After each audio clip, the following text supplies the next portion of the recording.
तुम्ही रोखू शकत नाही.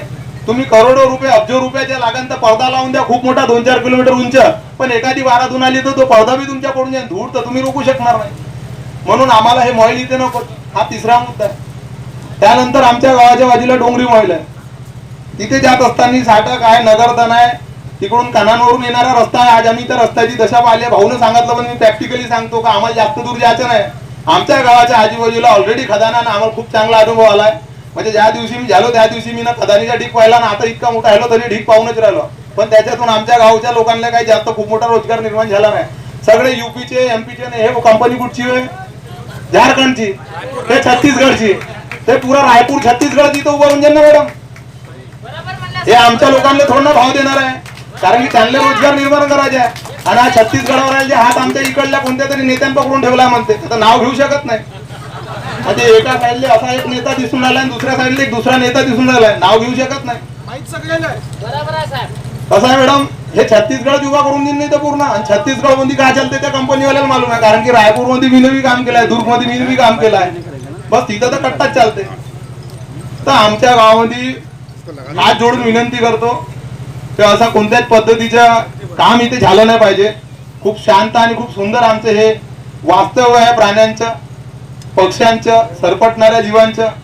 इथे कोणत्याही पद्धतीचा डिस्टर्बन्स नको. कंपनीवाल्याला लालच असेल तर जिथे खदानी खोदले आहे त्या खदानीवरती आपला हक्क जतवावा, वाढीव पैसे द्यावे. जिथं ज्या कंपनीचं काम चालू आहे त्या कंपनीपेक्षा जास्त पैसे देऊन तिथची लीज आपल्याकडे घेऊन घ्यावी.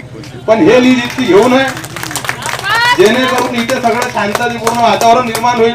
आणि केंद्राकडे तुम्ही रिपोर्ट देत असताना तुम्ही मॅडम नोट करा, मला या साहेबावर भरोसा नाही वाटून राहिलाय, मजा करून राहिले, तुमच्यावर भरोसा वाटून राहिलाय, तर तुम्ही तिथं लिहा की गुगल डोह वेगळा टायगर रिझर्व निर्माण झाला पाहिजे, जेणेकरून इथं रोजगार निर्माण होईल. आणि ज्या पद्धतीने प्रेमाने राहणारे लोक आता इथे दिसून राहिले, चेहऱ्याच्या सगळ्या चेहऱ्यावर स्माइल दिसून राहिले, हे नेहमी करिता राहील.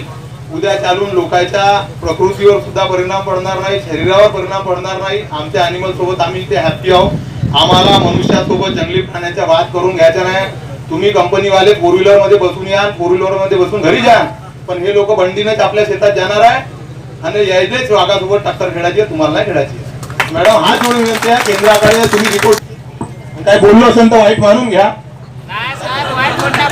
गूगल डॉस कोणी आहे का तिकडे? एक मिनट.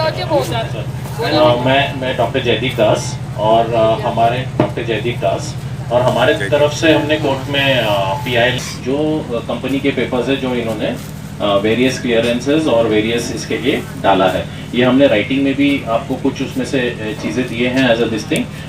थोड़ा सा सुन लीजिएगा क्योंकि बहुत सारी चीज़ें जो आपको मालूम होना चाहिए. सबसे पहले जो मैंगनीज का माइंस है, इसकी 1999 और 2000 में जियोलॉजिकल सर्वे ऑफ इंडिया ने इसकी पूरी स्टडीज करी थी.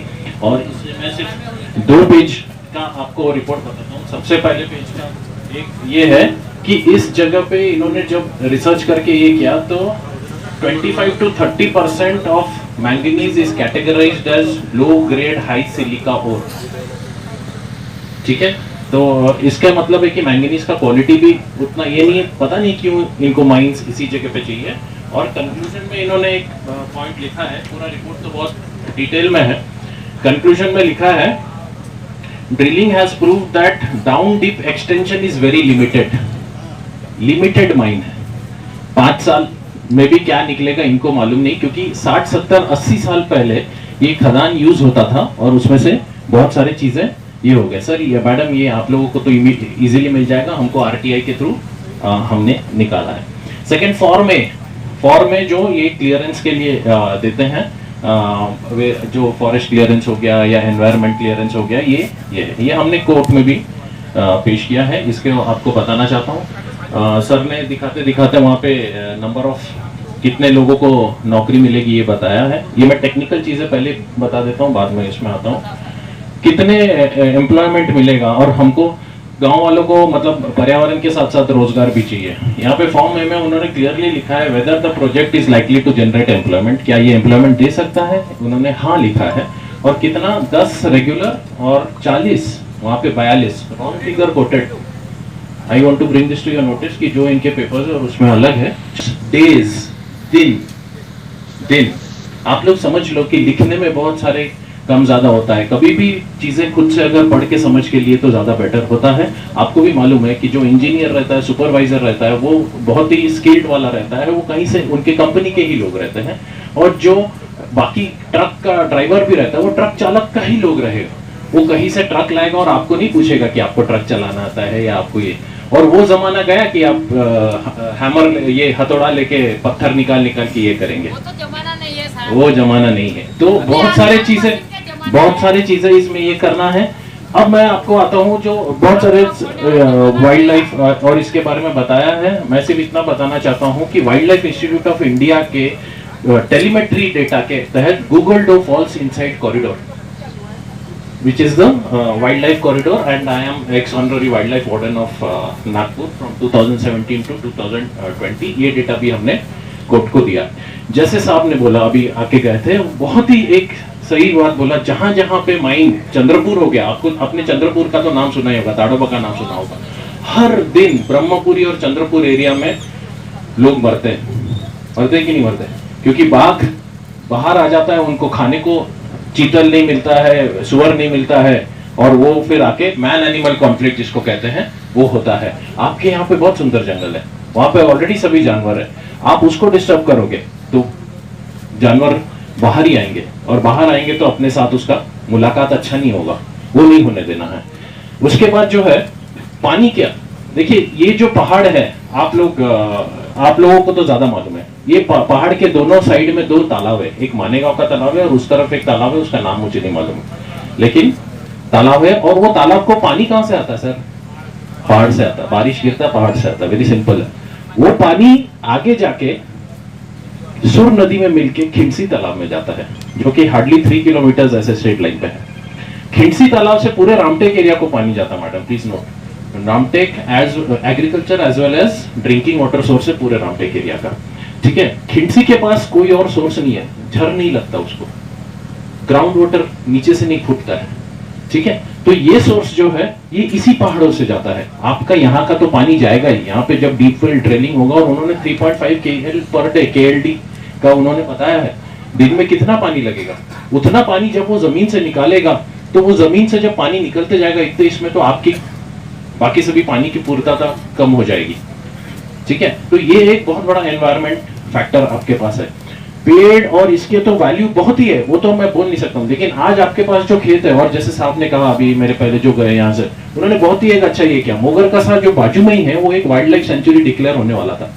साहब लोग बैठे हैं, बड़े बड़े नेता बैठे हैं, अभी उनको ये चीज लेके उसको डिक्लेयर करना वाइल्ड लाइफ सेंचुरी। जैसे ही वाइल्ड लाइफ सेंचुरी डिक्लेयर होता है, यहाँ अगर टूरिज्म शुरू होती है, इतना सुंदर जंगल है, इतना ये है, ये 40 नहीं उससे भी ज्यादा ये रहेगा।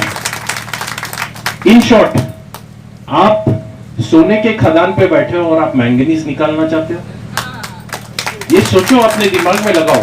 ये जो 40 भी नौकरी मिलेगी ना, ये 5 साल के लिए ही है, ये आपको परमानेंट लेके जाएंगे क्या? 40 नौकरी वो नेताओं के लिए चाहिए ना भैया।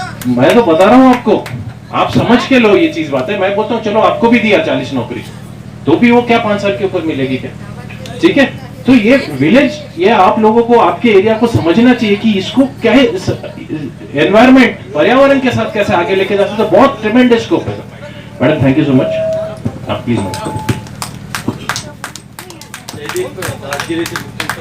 आहे त्या संदर्भात त्यांनी कोर्टामध्ये PI पण दाखल केलेली आहे आणि त्या PIची सुनावणी झाली त्या दिवशी आणि कोर्टाने सांगितलं की लोकांचं जे म्हणणं आहे ते तुम्ही आधी ऐकून घ्या। तर त्या कोर्टाच्या निर्णयानुसारच आपण ही आता सुनावणी घेतोय आणि आपलं म्हणणं जे आहे ते आपण शांततेत मांडायचे, मुद्देसूद मांडायचे आपल्याला, आपलं जे म्हणणं आहे आणि थोडक्यात मांडायचं आहे।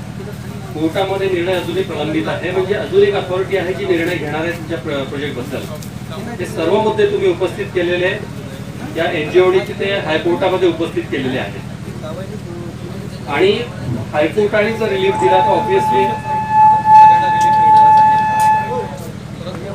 निर्णय घेणार आहे, दोन्ही बाजू ऐकून निर्णय घेणार आहे आणि तो निर्णय आपला सर्वांवर बंधनकारक दादा एक मध्ये अथॉरिटी आहे निर्णय घेणारी, म्हणून मी सर्व गावकऱ्यांनी विनंती करेन 2 मिनिटं थांबून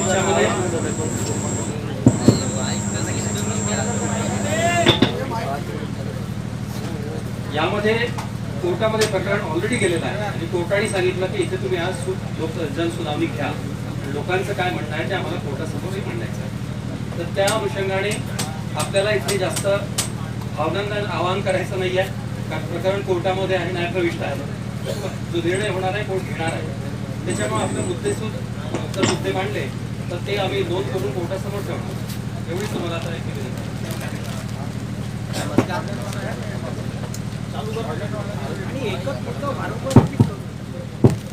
हॅलो, नमस्कार. मी श्रीकांत देशपांडे, नागपूरवरून आलो आहे. तिथे सगळ्यांनी सगळे मुद्दे मांडलेलेच आहेत. मी एक इमोशनल मुद्दा मांडणार आहे की आपण आपल्या पुढच्या पिढीकरता काय ठेवणार आहोत. मी शेतकरी आहे, शेती करतो. मी शेतकऱ्याच्या वतीने त्यांच्या भावना मांडणार आहे. मी पर्यावरणाकरता मागच्या 35 वर्षापासून लढाईत आहे. मी पुढच्या महिन्यात 50 वर्षाचा होणार आहे आणि ही लढाई अशीच कंटिन्यू मरेपर्यंत चालू ठेवणार आहे. माझं एवढंच म्हणणं आहे की हे सगळ्यांना सगळ्या गोष्टी माहिती आहे की हा कॉरिडॉर आहे, सगळ्या गोष्टी आहेत. आणि इथे जर मायनिंग झालं तर पेंच हे आयलँड बनून जाईल, नवेगाव नागझिरा हे आयलँड बनून जाईल. इथलं जे वाईल्ड ॲनिमल जे ट्रॅफिक आहे थांबून जाईल. माझ्या मित्रांनी जर सांगितलं की मोगर कासाला सेंच्युरी करून इथे तुम्ही वाईल्ड लाईफ करता टुरिझम करू शकता, तर जास्ती रोजगार निर्माण होईल. हा एक मुद्दा झाला. दुसरा मुद्दा असा झाला की आपण एका रात्रीचं जंगल तयार करू शकत नाही. जंगल तयार होण्याकरता शेकडो वर्ष लागतात, कापण्याकरता मिनिटं लागतात. आता यांच्या DPR जो केला आहे 35,000 झाडं घेतली आहेत, पण हे झाडं खडस मोजले आहेत का? आमच्या हिशोबाने 2 लाखाच्या वरती झाडं आहेत. त्या झाडांचं असेसमेंट व्हायला पाहिजे. सुप्रीम कोर्टाच्या एका कमिटीने मेन्शन केलं आहे की झाडाची एन्व्हायरमेंटल व्हॅल्युएशन करा. झाडाची लाकडाची किंमत काढू नका. त्या झाडांनी आतापर्यंत किती ऑक्सिजन दिलं, भविष्यात किती दिलं असतं, त्यांनी सॉईल कन्झर्वेशन किती केलं, वॉटर प्रोडक्शन किती केलं, याचं सगळं ॲनालिसिस करा आणि झाडाची किंमत काढा. तर तेव्हा तुम्हाला कळेल की या छटाकभर माइनच्या प्रोजेक्ट करता तुम्ही लाखो करोडचा एन्व्हायरमेंटल लॉस करताय, तो भरून काढणार नाही. ही राष्ट्रीय संपत्ती आहे. आणि माझ्या माहितीप्रमाणे जे काही आपण मॅग्नीज प्रोड्यूस करतो त्याच्या 60% आपण एक्सपोर्ट करतो. मग कशाला एवढी ग्रीड? मला एक गोष्ट सांगा, जर खिडची तलावाचं पाणी प्रदूषित झालं किंवा पाणी हळूहळू कालांतरी कमी होत गेलं, पण त्याच्याकरता तुझ्याकडे काय उपाय आहे? तुम्ही खिडची तलावाचा एन्व्हायरमेंटल इम्पॅक्ट असेसमेंट केला आहे का? या मुगलडो वाडीचा एन्व्हायरमेंटल इम्पॅक्ट असेसमेंट केला आहे का? नाही केला आहे. कागदावरती केला आहे. पण तुम्ही सुप्रीम कोर्टाने दिलेले जे गाईडलाईन्स आहे ते का नाही फॉलो करत आहे? पहिली गोष्ट तर यांचा लेटर ऑफ इंटेंट संपला होता, तरी पण माननीय कोर्टाने आदेश दिल्यामुळे हिअरिंग घेणं कंपल्सरी होतं. पण आतापर्यंत जे माझ्या मित्रांनी सांगितले आतापर्यंत झोपले होते का बरं एवढं वाईट परिस्थिती आणतात शेवटपर्यंत? माझं एवढंच म्हणणं आहे, येणाऱ्या काळामध्ये बघा, मागच्या काळात मी शेतकरी करतो, हळूहळू मरणाऱ्यांची संख्या कमी, पॉप्युलेशन वाढत आहे. उद्या पॉप्युलेशन डे आहे असं ऐकलं मी. पैदा होणाऱ्यांची संख्या जास्ती आहे. एन्व्हायरमेंटल क्रायसिस वाढला आहे. ॲग्रिकल्चर लँड पर डे कमी होत आहे. क्लायमॅटिक कंडिशन बिघडलेले आहे. यील्ड कमी होत आहे. मग तुम्ही खाणार काय? तुमच्या मुलांना काय देणार? येणाऱ्या काळामध्ये अलमारी उघडलं की अंगावर पैसे पडतील, पण आपल्या पुढच्या पिढीला खाण्याकरता राहणार नाही. ते 2030 मध्ये रांगेत लागतील. जशी आज पाकिस्तानची परिस्थिती झाली, श्रीलंकेची परिस्थिती झाली, ती वेळ आपल्यावरती यायला वेळ लागणार नाही. आता तरी जागे व्हा, डोळे उघडा आणि खऱ्या अर्थाने आपल्या मुलांचं भविष्य नीट करायचं असेल तर एन्व्हायरमेंटला साथ द्या, ऍग्रिकल्चरला साथ द्या. मी म्हणतो पीस. हा पी म्हणजे पॉप्युलेशन कंट्रोल, ई म्हणजे environmental balance and restoration, A म्हणजे agriculture research and upgradation, C म्हणजे कम्युनिटी व्हायलन्स आणि शेवटचा ई म्हणजे इकॉनॉमी विथ एन्व्हायरमेंटल बॅलन्स. असं जर जोपर्यंत राहणार नाही आपला देश खऱ्या अर्थाने प्रगती करणार नाही. हा गरज नसलेला विकास येणाऱ्या काळामध्ये जेव्हा आपण रिटायर होऊन जाऊ, तुम्हाला आठवेल की हे गुगल मायनिंग करता जे लोक विरोध करत होते आणि तरी गुगल माईन झाली, तर आपल्या मुलांकरता काय काय होईल माझ्या डोळ्याचं पाणी येईल. काही आपण आपल्या पुढच्या पिढी करता मी माझे पुढं माझी इस्टेट हे म्हणण्यापेक्षा की पृथ्वी आपली इस्टेटच आहे, तिला जपण्याकरता आपण सर्वांनी प्राधान्य दिलं पाहिजे. कारण की हा इमोशनल विषय आहे. म्हणून माझं असं म्हणणं आहे की या पूर्ण प्रोजेक्टचं एन्व्हायरमेंटल असेसमेंट व्हायला पाहिजे as per supreme court law. त्याच्यानंतर याचे जे कॉस्टिंगचे अनालिसिस करून ही माहिती इथे व्हायलाच नाही पाहिजे. बस. नमस्कार दोस्तों, हमारे news channel blue end red news India को लाइक कीजिए, शेयर कीजिए, अनसब्सक्राइब कीजिए. हम मिलेंगे फिर. धन्यवाद.